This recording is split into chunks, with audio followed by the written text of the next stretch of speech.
Hey, I'm really excited to crack open this vintage bottle. This is the old Oscar Pepper, distilled in 1916, the spring of 1916, bottled in 1925. So this is nearly 100 years old in the bottle. The distillate itself, from the time it came off the still, more than 100 years old. And one of the things that we look for when we're looking at a vintage bottle like this is you're looking at the fill level. And obviously, this is starting to see some evaporation.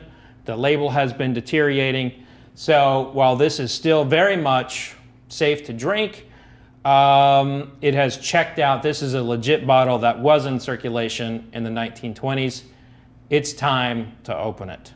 And if we do not open it now and at least replace the cork, it will evaporate down to here and no longer be drinkable. Well, you could drink it.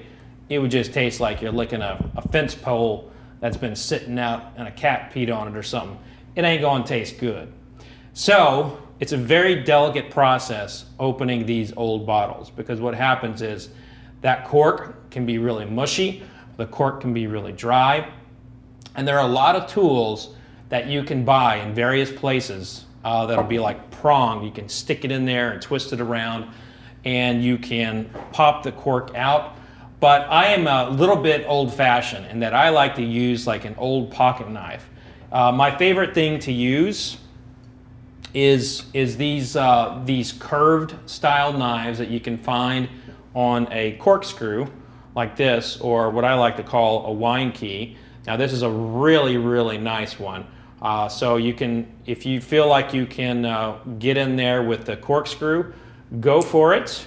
But if you can't do it with a corkscrew, then what you want to do is you want to pry it in there. You want to pry the knife wedge in there and just kind of pry it out. But the first thing that you want to do, even though this thing has, I do not believe I will be able to pull this off, I want to go ahead and I want to try and open it as it is. So I'm going to cut this tack stamp here, so I am able to basically just pop it right off. And so that adhesive from the tack stamp is no longer holding it back. A little history behind the tack stamp. This was actually how we used to protect spirits, and it was also a way that there was a lot of disclosures on here, so you can see like the years it was distilled. You can also see the distillery here on the back, and it tells you what bonded warehouses were there. This was great information for consumers, and that's changed over the years. It changed over the years from the 50s and 60s and 70s, but during Ronald Reagan's administration, they got rid of the government tax stamps because it cost the government too much money and it was too much of a hassle for them. So that's why you no longer see tax stamps on American labels. But from a consumer perspective, I feel like we have lost a great deal of transparency. So here goes. This bottle has not been opened since, well, ever. And here it was bottled in 1925. Here we go. I'm just filling the cork a little bit, giving it a little twist. Okay. Wow. That never happens. That never, that came clean off. Holy cow. Look at that cork right there. It's just, I mean, it's beginning. I'm pressing on it. You can see I'm pressing on it. That liquid's just kind of mushing out right there. It was only a matter of time before this cork separated from the cap, and it would have fallen right in there. Now, of course, when you have a whiskey this old, you want to taste it, right?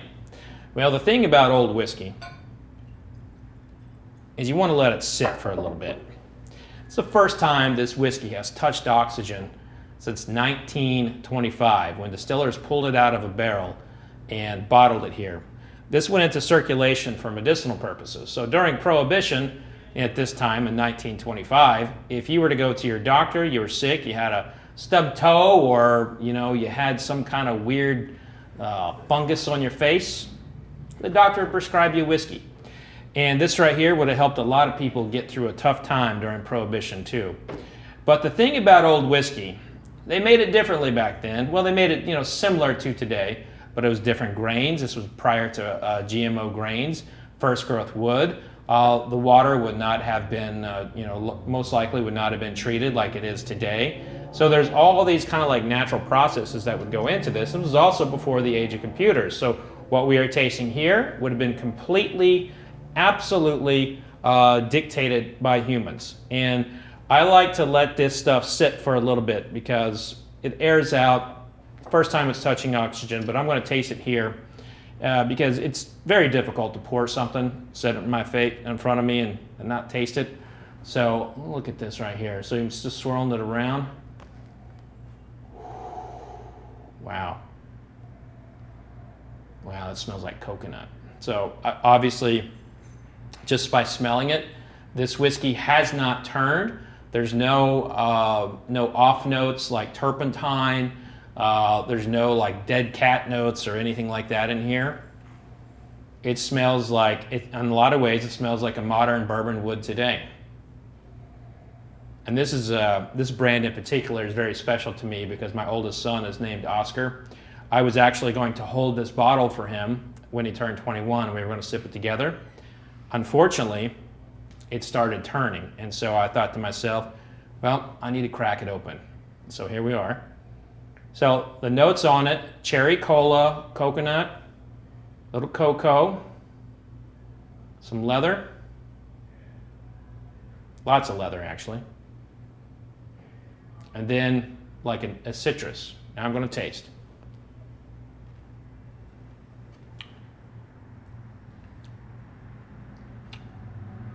Wow. Wow. This is stunning. Chocolate. A lot of chocolate, like a fresh bar of chocolate right out of the confectionery.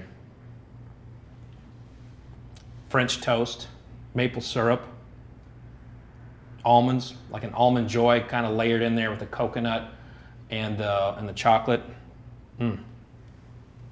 This is something.